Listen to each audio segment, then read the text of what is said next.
राधे राधे। राधा रानी की कृपा आप सब पर सदा बनी रहे। आज हम शीतला माता की कथा सुनेंगे, तो चलिए हम शीतला माता की कथा शुरू करते हैं। एक गांव में ब्राह्मण दंपति रहते थे। दंपति के 2 बेटे और 2 बहुएं थी। दोनों बहुओं को लंबे समय के बाद बेटे हुए थे। इतने में शीतला सप्तमी का पर्व आया। घर में पर्व के अनुसार ठंडा भोजन तैयार किया गया।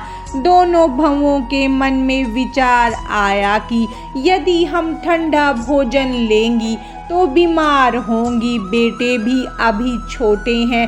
इस कुविचार के कारण दोनों बहुओं ने तो पशुओं के दाने तैयार करने के बर्तन में गुपचुप 2 बाटी तैयार कर ली। सास बहू शीतला की पूजा करके आई। शीतला माता की कथा सुनी। बाद में सास तो शीतला माता के भजन करने के लिए बैठ गई। दोनों बहुएं बच्चे रोने का बहाना बनाकर घर आई। दोनों ने बर्तन से गरम गरम बाटी निकाली, चूरमा किया और पेट भरकर खा लिया। सास ने घर आने पर बहुओं से भोजन करने के लिए कहा। बहुएं ठंडा भोजन करने का दिखावा करके घर का काम करने लग गई। सास ने कहा, बच्चे कब के सोए हुए हैं, उन्हें जगाकर भोजन करा लो।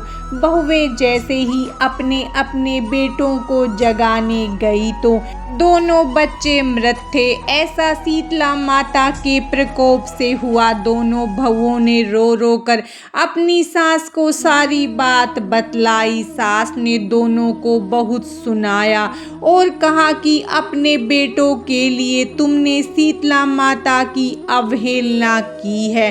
दोनों घर से निकल जाओ और दोनों बच्चों को जिंदा स्वस्थ लेकर ही घर में कदम रखना। दोनों बहुएं अपने बच्चे को टोकरे में रखकर घर से निकल पड़ी। जाते जाते रास्ते में एक जीर्ण वृक्ष आया जो खेजड़ी का वृक्ष था। उसके नीचे 2 बहनें बैठी थी जिनका नाम ओरी और शीतला था। दोनों के बालों में जुएं थी। बहुएं काफी थक गई थी।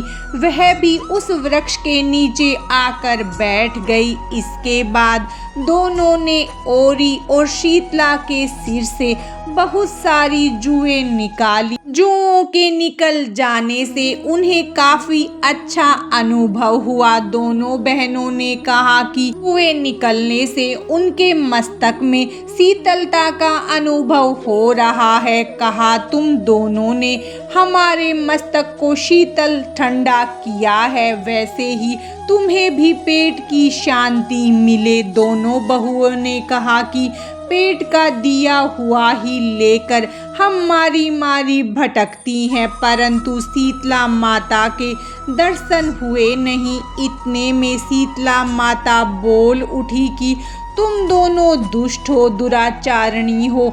तुम्हारा मुंह तो देखने लायक ही नहीं है।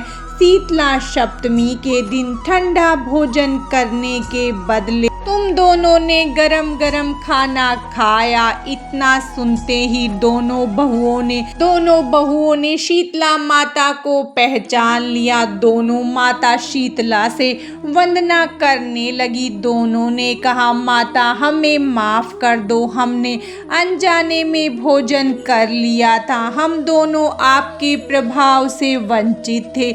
हम दोनों को माफ कर दो। हम दोनों फिर से ऐसा काम कभी नहीं करेंगे। दोनों की बातें सुनकर माता शीतला को उन पर तरस आ गया और उन्होंने दोनों बच्चों को जिंदा कर दिया। इसके बाद दोनों बहुएं अपने बेटे को लेकर घर लौट आई और उन्होंने बताया कि उन्हें शीतला माता के दर्शन हुए थे। जब गांव के लोगों ने ये जाना कि दोनों बहुओं को शीतला माता के साक्षात दर्शन हुए थे, तो दोनों का धूमधाम से स्वागत करके गांव में प्रवेश करवाया गया। बहुओं ने कहा, हम गांव में शीतला माता के मंदिर का निर्माण करवाएंगी। चैत्र महीने में शीतला सप्तमी के दिन मात्र ठंडा खाना ही खाएंगी। शीतला माता ने बहुओं पर जैसी अपनी दृष्टि की वैसी कृपा सब पर करे। श्री शीतला माता सदा हमें शांति, शीतलता तथा आरोग्य दे। शीतला माता की जय। शीतला माता की कथा समाप्तम। शीतला माता की कृपा आप सब पर सदा बनी रहे। राधे राधे।